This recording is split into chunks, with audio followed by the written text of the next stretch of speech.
Many thanks for joining this live broadcast and diving into our conversation tonight on Britain ties post-independence. We'll be also looking at King Charles's visit marred by the scars of colonialism. I'm joined live by two gentlemen, Tony Brilliance, who is a lawyer and the 2022 senatorial candidate for Nairobi County, who is joining us virtually. Good evening, Mr. Brilliance. Good evening. And I'm also joined live by Mr. Wesley Jeff, who is a lawyer and a national youth representative, the Service Party. Good evening, Mr. Wesley. How are you? Good evening. How are you? Thank you so much for joining this live broadcast. Wonderful. And now, just starting off with our conversation today, and we have the King with us for his 4-day state visit, and he's currently in Mombasa. Perhaps to start off with this conversation, what is the significance of this visit 60 years after independence? Okay, thank you so much, Beatrice, for inviting me to this platform. I'd like, first of all, to thank and obviously to acknowledge your viewers at GBS TV, and most importantly, the viewers of the great county of Laikipia County, where I come from, which is significant to this conversation, as we will establish as we go on.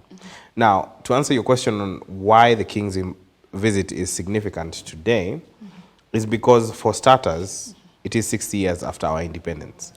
And for everything that is going on in terms of conversation around this whole story, one thing we need to realize is that 60 years is such a short time. 60 years is an incredibly short time in terms of democracy and political maturity of any country. In fact, if you compare ourselves to the British, we are almost a drop in the ocean in terms of democratic maturity, because the Britons became a democracy in 1832. So in terms of maturity and in terms of progression, 60 years is such a short time. So to be in a position where we are having a straightforward, in the open conversation with what was our colonial masters is something that you would call progress. Now, for a lot of people who are saying that, you've seen the news, that some people in the United Kingdom feel like their king should not be talking even about apologies. He should not be going around the world on an apology tour, is what they are calling it in the international news. But it is significant because, for starters, just historically speaking, in Kenya is where the Queen Elizabeth, who now is the late Queen Elizabeth, found out that her father had passed and became a monarch in her country. So now it is significant that now Charles is coming back to Kenya to have a state visit. Now, not a big brother conversation, a state visit from a king to a president, from a nation to another nation. It is quite significant. And it comes with its own, of course, complicated history, which is expected. But it is something that we will discuss as we move forward. Yes. And now I want us to dive into last night's royal dinner. And there are two things that I want us to focus on the King Charles apology and the presence of the opposition leader, Raila Odinga. But before we get to that, there is a video I would like us to watch when King Charles was giving a statement. Let's listen in. It is the intimacy of our shared history that has brought our people together. However, we must also acknowledge the most painful times of our long and complex relationship. The wrongdoings of the past are a cause of the greatest sorrow and the deepest regret. There were abhorrent and unjustifiable acts of violence committed against Kenyans as they waged, as you said at the United Nations, a painful struggle for independence and sovereignty. And for that, there can be no excuse. In coming back to Kenya, it matters greatly to me that I should deepen my own understanding of these wrongs, and that I meet some of those whose lives and communities were so grievously affected. None of this can change the past, but by addressing our history with honesty and openness, we can perhaps demonstrate the strength of our friendship today. And in so doing, we can, I hope, continue to build an ever closer bond for the years ahead. As Jomo Kenyatta said, our children may learn about the heroes of the past. Our task is to make ourselves the architects of the future. Mr. Wesley, listening into what the king had to say, Yeah. what do you make of that statement? Was that an apology or an acknowledgement? Well, to be perfectly honest, I come from a realm of politics and a realm of strategy and a realm of realism. In politics, submission does not always come by admission. Submission comes by also action. If you beat your enemy to the corner, you don't require them to hear them say they are sorry. You don't require to hear them explicitly say they have lost. If they retreat and they go back to their home and they are no longer attacking you, you have won. So for everyone who says that they wanted an express apology, the apology was already there for everyone to see. He only stopped short of saying sorry. But to me, I find that was, if we are going to put it on percentages, maybe 70% of an apology or 80%. But in realisticness is that there are quarters, as I've quoted international news, that are saying that the king should not even consider apologies. Now, this obviously comes from a mindset of privilege from where they sit. When you look at the direct descendants of people who have been affected by that conflict, for example, I myself come from a lineage of people who are affected by that conflict. My great-great-grandfather was part of that conflict. When you look at how it affected them in terms of moving forward as people, psychologically, the trauma that it came with, to hear people of the third, fourth generation from that time say that we do not deserve an apology is simply an affront to our own independence and our own pride as a people. But the king did well. I think the king spoke well because previously, when we have had this kind of representations and statements from members of their government, it has been a very cagey affair where they try and avoid that issue as much as possible. They avoid public comments, they avoid making statements in a less controlled environment to avoid the issue of reparations coming up. But we have every right to ask for them because you look at what the British did to us, and now 60 years on, we are this proud nation that is the eye of a lot of countries, even in the international scene, because you must also acknowledge that the king did not land here by chance. We are not the only Commonwealth country that he could have visited. He chose to visit Kenya with purpose. As much as there is significance in terms of ties with his own family, we are a country that is well positioned in terms of the international space. So you cannot negate our own standing in the international community in him making the decision to come here. But we will touch on the fact that the king himself said that the historical injustices against us were significant and worth talking about. He did not expressly say sorry, but he said we must address our history in honesty so that we can move forward in the future. That is something I can absolutely subscribe to, because you cannot ignore your history if it is going to inform your future. Absolutely. And now, just as you have put it, is 60 years after independence.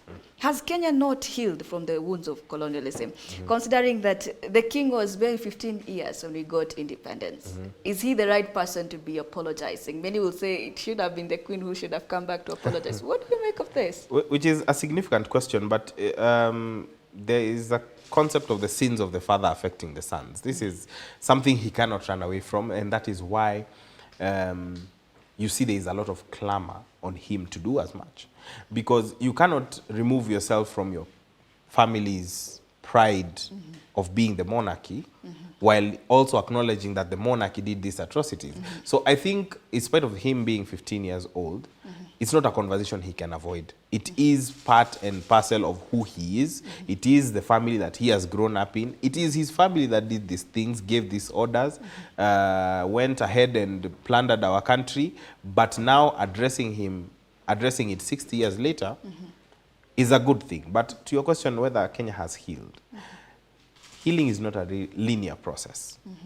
Healing, sometimes you move forward, sometimes you move backwards, sometimes you will move forward and meet triggers and go backwards. So what you're seeing from Kenyans who are asking for reparations, especially those people who are directly asking for them. You saw the former governor of my county, Laikipia, speaking on it very strongly. It's because even to date, there are injustices going on in Laikipia, in my own county, that affect our own sons and daughters that need to be addressed. So you cannot come and say that he should not apologize, because that is, again, a process of healing. And this conversation is a trigger to most people.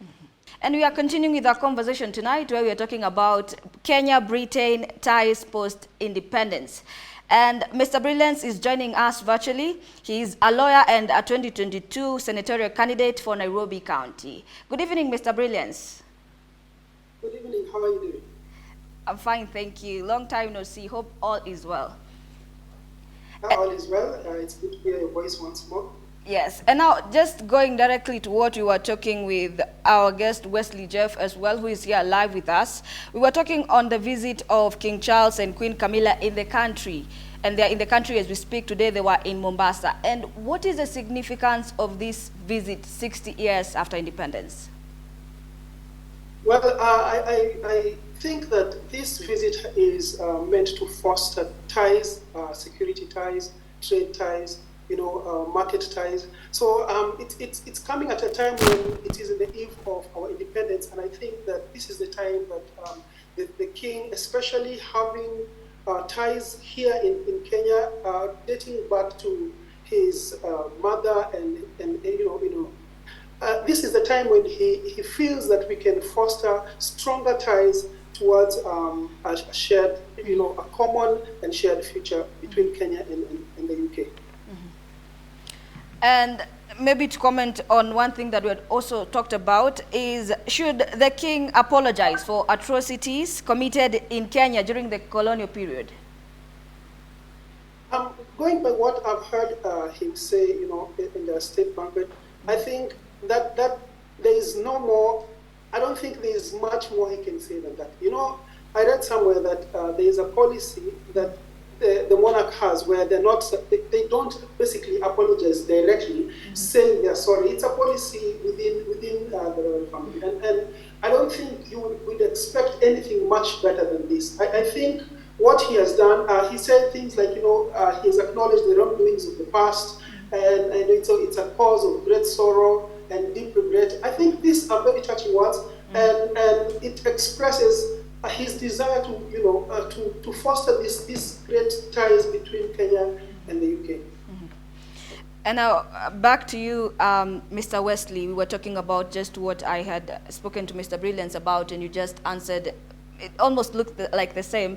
And now, saying that he has already given an apology and acknowledging what was done to Kenya by Britain.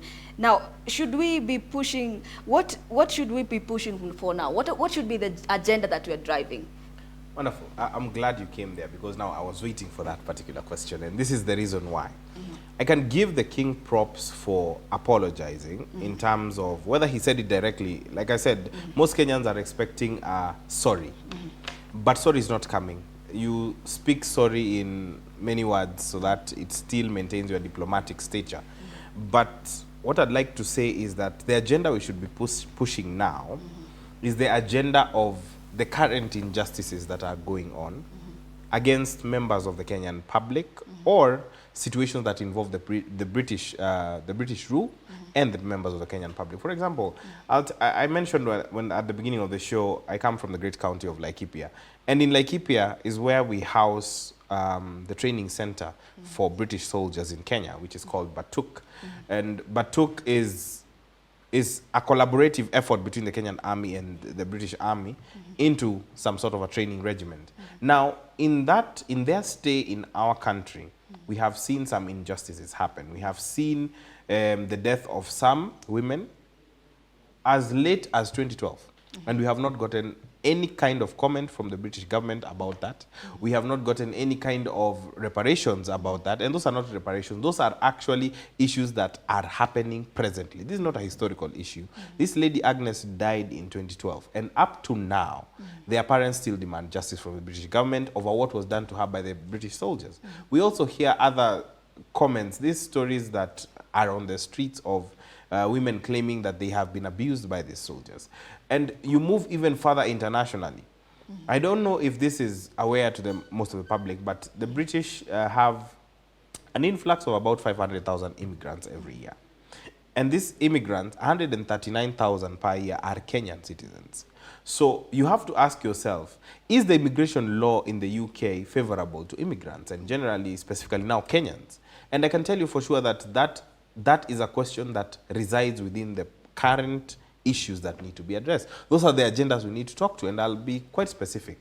The Prime Minister of the UK, Rishi Sunak, came into the political scene and came into implementation of his political career with a tough stance on immigration law in the UK, saying that they want to clamp it down. He did not become specific on how much they would, but figures were pointing to around 220,000, bringing it down from 500,000 to 220,000. And the Minister of Home Affairs, Ms. Braverman, is not also kind to immigrants. You will hear consistent complaints of how the law is skewed against immigrants. If you're employed as an immigrant in the United Kingdom, and the person who has employed you and given you sort of residency, which is called a certificate of sponsorship, and you're there as a skilled worker, if for any reasons that are outside you, that this person is, their license to be a COS holder is revoked, then you have 60 days to find sponsorship. Otherwise, you are deported out of the country. And these are some of the questions we need to ask, because if I am a skilled worker, you gave me a work visa, and the person who hosted me there is the one who has lost because of either their incompetence or breakage of the law, then why is there no reprieve for me as an innocent employee who just happens to be an immigrant? Now, those are questions that you find that the British government or its representation do not answer. These are not even questions that we are hearing in the government themselves. And you cannot come to our country and tell us that part of your visit is part of democratic ties, trade ties, empowerment of youth and women. Well, the youth and women in your country who come from Kenya do not have the same privileges. So it is a question of the agenda that we should be pushing now should be an agenda of making sure that these ties that he has come to strengthen reflect even to the immigration of people who are living in the UK. Absolutely. Mr. Brilliance, I don't know whether you share the same thoughts. Perhaps what is the agenda that we should be pushing forward with the King? No, I wouldn't say I share that, that position much, because this particular things he's talking about, these policies that are happening in the UK, is not only skewed against Kenyans, it's basically skewed against almost all the migrants. Everybody from across the board have the same problem. So we cannot specifically say that it is Kenya that is being affected. And then the reason being, there's a lot that has been happening in the UK, when we talk about Brexit, and then the issue of terrorism that has been also top of the table. So it's not that it is against Kenya. So I think we should utilize this visit now to maybe advance our bilateral ties, instead of just finding fault with the visit and finding a way to to criticize everything that is across the world. I would also like to say that I think it's time we relook even internally some of the problems that we're having. Why would we be struggling to when it comes to things like studying, working? I mean, you want to go to the UK, and which is a good thing, but why can't we fix our education system here so that we don't have to complain that these other countries are mistreating us? I think that we need to look internally and fix. We cannot blame all our problems, the poverty that we have, on colonialism, on how we are being treated. When we ourselves, our politics is mad with corruption, our politics is mad with with all sorts of vices. So I think we need to fix ourselves first, and then find a way to maximize on the King's visit, on how we can utilize and move forward. Thank you so much for your insights. And now back to you, Mr. Wesley. Are we utilizing the King? Well, first of all, to just reclarify my position to fellow panelist Brilliance, one, it's not really a blame issue. When you point out a fact, you're not blaming anybody for anything. That is a fact, and that is what is happening. He has said that we cannot blame colonization for poverty. Unfortunately, we can. Like I said, I started this show, and I would have wished that my brother was present for the beginning of the show, by saying that Kenya is only a 60-year-old mature democracy. We are comparing ourselves, and we are having a conversation with people who have been at the footsteps of democracy since 1832. So yes, we have to point out where the problem started, because without this significant colonization period, we never know how the history would have been. When you change history, the present is not the same. So when I talk about some of these injustices, we are not really trying to find fault in these issues. Again, I say I come from a county where we house the British. That is my county. We know the kind of stories that go on in my county. So we're not talking about injustices that are happening in mass. We're talking about injustices that are continuously happening even to date. You talk about the kind of problems that herders in those counties find when they find bombs that that were buried underground and just have random explosions. There, some people just go to herd and it blows up in their faces. So these are some of the things that we need to talk. And I do not agree with him that these are not issues that we should talk about in the present just because we are focusing on a much bigger trade. And the reason why I think as much is because whether we complain or not, the state purpose of the king's visit is bilateral trade. That will happen whether we complain, whether we don't. And that happens on such a high level that us, the regular Monanchi, have no control over what that is. We have submitted our power to the president. Hence, he has the choice and the power of choice to make sure that he acts in the best interest of us. That will happen regardless of whether we complain or not. But when we address ourselves to this specific issue, you have asked what agenda should we be pushing? And I am telling you the agenda we should be pushing is this other agenda that nobody is talking about. And that is why I am of the position that the king will be utilized either way. Whether we agree, whether we don't, the king will serve his purpose here and finish his 4-day state visit, accomplishing what he had meant to accomplish. If he was meant to sign a bilateral trade, that's exactly what is going to happen, regardless of our complaint. It is just that sometimes when complaints are leveled against something, it means there's an issue, and that issue must be fixed. And now, back to you, Mr. Brilliance. You've heard Mr. Wesley say that the king will be utilized regardless of whether they do complain about what happened in the past or not. And now, just addressing on that issue, is there a reason that Britain should find it difficult to apologize for something that is so obvious, the slavery and dehumanization that was witnessed during the colonial era?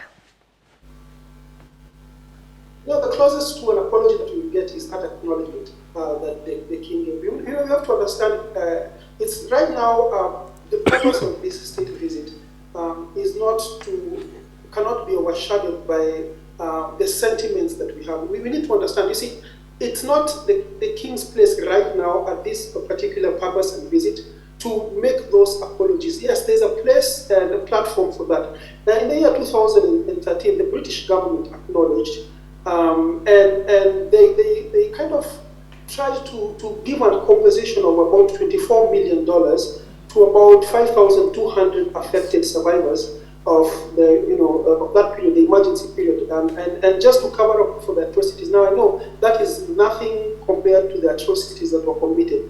What I'm saying is it is the place of the British government to do such apologies in the right platform, but not the monarch. That is not if you expect the monarch, if you expect His Majesty the King Charles III to do that, that is by far a long shot. I think that will not happen. So let us not cloud our judgment and overshadow the purpose of his visit. Yes, I acknowledge and I feel that he really has to do that, but it is not his place to do that right now, and he will not do it. It is very, I would even say it is very commendable with the choice of the words that he has used, that he used in the state banquet. If you just go through the speech, you realize that yes, he's a master orator. This speech that you see him reading, it is something that has been worked on diplomatically for months on end.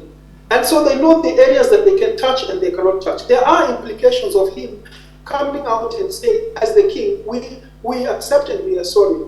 Going through the stages of apology, saying, yes, we acknowledge, we are sorry, and we will not meet again, and in place of that, we're going to give you a compensation. And reparations that will come after that, the way they will be forced through, lawsuits and all that, it is not, I don't think it is a chapter they want to open right now. So I would say let's not think ahead of ourselves here. The British government has work to do, and that is particularly their job to do. And now, listening to Mr. Brilliance give a statement on the same, is perhaps an apology too much to ask of the king? Now, considering the leadership structure in Britain, we have the the executive powers with the Prime Minister? Is it something we should be asking the King?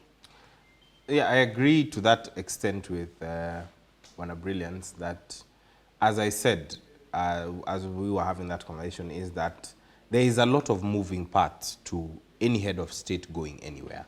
So as the representative of your country in a particular space or a particular jurisdiction, then you walk a very thin line of what you can and cannot do, regardless of whether you are the apex of your jurisdiction.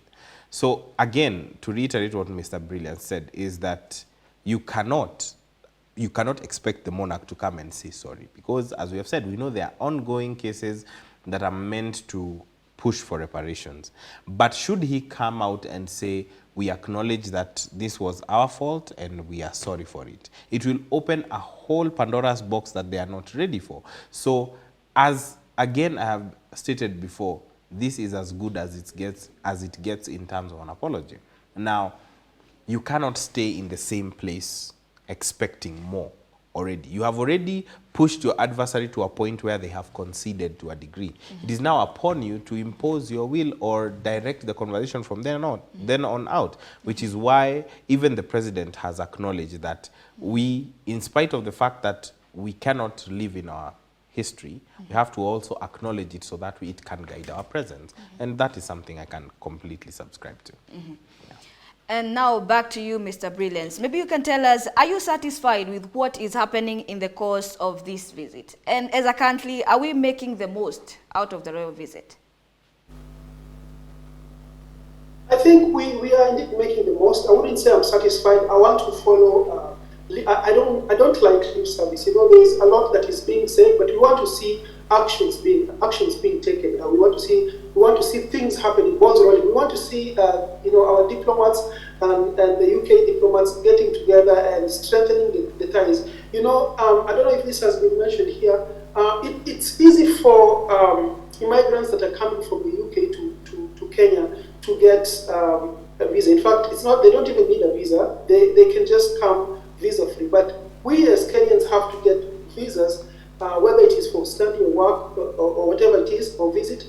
Why can't we have things, the ball rolling right now? Why can't we have, the UK and Kenya have this agreement where we can all be visa-free and we can all visit each other? It's possible. Countries, I think, like the British Virgin Islands, they have this kind of agreement. So I don't want this relationship to be skewed. It should go beyond just talking. I loved the speech that I heard from His Majesty, King Charles III. I really hope that we would follow up with action and make the best use of his visit. Let's see some things being signed. And now, just moving a little bit away from that and looking at the royal banquet on Tuesday, we saw opposition leader Raila Odinga attending the banquet. What do you make of that? Absolutely amazing, because as much as, you see, the visit of a royal head of state is, for lack of a better phrase, a national event, especially one with such complicated ties to our country. And I don't even know why people would ask themselves the question of the former prime minister being there. The former prime minister is also quite a statesperson of this country. He's quite the man who, when you read up on history, since we're in the topic of history, when you read up on the history of our nation, you cannot move without mentioning the prime minister. From wherever you start your history from. You start from the start, there is his father. You come to the second presidency, there is him in opposition. You come to the third, there is him as prime minister. You come to the fourth, he has been opposition leader for 10 years. You come to the fifth now, and he is still the opposition leader. So him being part of this process is not a wonder to me. It is simply a courtesy that this nation owes him as a statesman. So I think that him being there represented quite a lot. It represented that our country can indeed be democratically and politically mature. In fact, it is a lesson to all Kenyans, because now we are being taught that it is you who disagree. Because as you see, as the former prime minister was meeting the king, the president was right there, and he gave his respects and stepped back as they have their small chit-chat and they have their small tete-a-tete there with the king. he gave that moment to the former prime minister, and I think it was a beautiful moment to watch, and I think he was absolutely spot on to be there. Yes. And Mr. Brilliance, on your end, what do you make of this attendance of the opposition leader in the royal dinner on Tuesday? Well, I think it's quite that's quite a statesmanship show by President Ruto. I heard some people saying that Raila had to be there. It wasn't just that he was invited, by the president. On the 12th of October, the new ambassador of UK to Kenya, the Honorable Neil Wigan, had a meeting with the Prime Minister, with the former Prime Minister, and extended an invitation to him. Now, I've heard some people saying, the invitation was obvious. I mean, whether he would have done it or not. So I think that it takes two to tango. So even if he was invited then, but the man on the hill decided that yes, he really needs to be here. We need to understand there are some significant names that were missing in that list. And the people I didn't see, I didn't really attend that, but I did see some people that I expected to see there. So I would say that it's a good thing. He extended, Ruto has talked so much about wanting to unite people together. And we can see this where he's extending, a golden leaf, extending a hand to Raila, and they're able to, to put their differences aside and just work together. I heard him talk. I heard President Ruto talk in the state banquet, and he said he cracked a joke actually, talking about there are kingpins in Kenya, there are kingpins in Western, there are kingpins here and there, but now the real king has arrived. By so saying, I think he also acknowledged Raila himself being a kingpin of Nyanza and wherever he's coming from. So it's a good thing. It was a joke, but it also came out in such a way that there is a cordial. We are able to practice democracy to its fullest, and that was a good thing. And now, maybe as you give your parting shot, there's something that Mr. Brilliance has talked about, the attendees of the dinner. We saw some people missing from the dinner that you would expect to see, like the deputy president who was just jetted back in the country on Tuesday evening from his official visit in Germany. Do you feel that was intentional? Well, I don't hold brief for government, so I'm not privy to the deputy president's itinerary. But one thing I know for sure is that the deputy president is a busy man. There's so much work to do in this country. There's so much to be done in terms of development, progress, relationships. And as the king was visiting, we saw that the deputy president was out of the country, looking for grants in representation of Kenya. So him jetting back at the time where the banquet is going on, I think maybe he had other designations to do. I think maybe he had other roles and duties that he had to do other than an extra government official at a banquet, because we actually saw the prime cabinet secretary was there, well represented the government, the president was there were ministers there were PSs there. So the government was actually represented well. Now, the thing about Kenya is that you cannot separate just random facts from politics. It took him not being there for the whole nation to say that the deputy president was not there. If he would have been there would have not been news. So it's just a question of sensationalism in our country. It's something that we have normalized as Kenyans. It's something that we do actually enjoy as Kenyans. We enjoy those kinds of news because now the next time we'll see our MPs, our senators on shows like this one, talking about how the deputy president missing was a message to him and the fact that their relationship is sour with the president. But I just think those are, that is the state of our politics in Kenya, and it's something that we acknowledge and we accept that happens. Yeah. Mr. Brilliance, as you give your parting shot, do you share the same thoughts? Partly I share the same thoughts. I would say, we really don't know what their itinerary is, so we don't hold brief for them. However,